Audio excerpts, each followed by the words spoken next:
Welcome back to the committee. I appreciate the responses that you had to Senator Collins, particularly as it related to challenges for early career scientists and what we do to inspire, to encourage them, to keep them here in this country, to view the opportunities here. So I am hopeful that the modernization plans that you are prioritizing really do focus in on some of these retention matters. I think it's so important in so many different spaces.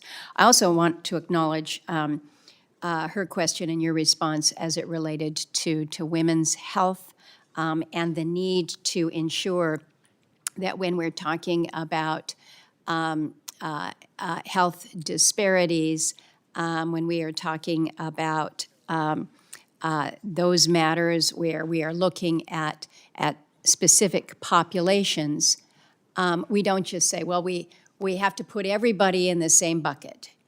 Everybody, the rising tide lifts all ships, and so we're just going to focus on everybody, when in fact there are certain populations that do have health disparities that are so remarkable, and remarkable usually in a negative way. And that's certainly the case for Alaska Natives, Native Hawaiians. You and I have had a conversation about this.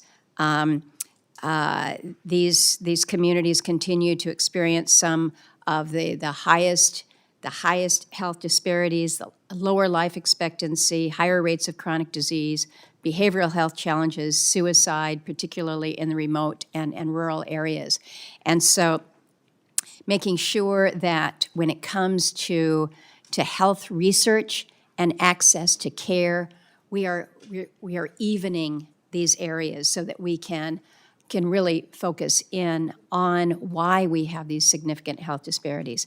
So you've mentioned, in response to Senator Collins, your effort when it comes to women's health. You mentioned minorities in general, but can you speak to your understanding again to the disparities as they affect Alaska Native American communities, and NIH's responsibility, because it's a different responsibility here. You've got a federal trust responsibility to our tribal nations. Senator, Can you put that in context for me? Absolutely, Senator. Thank you for that question. I've had the privilege of multi-day meetings with tribal councils to understand the challenges of doing research on those populations, or with those populations, I should say.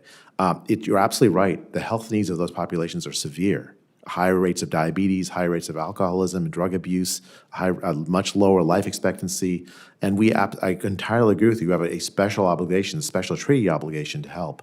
At the same time, there's deep distrust in those communities for researchers. They don't want a pinheaded scientist like me descending on them and doing research. What they want is community participation in research.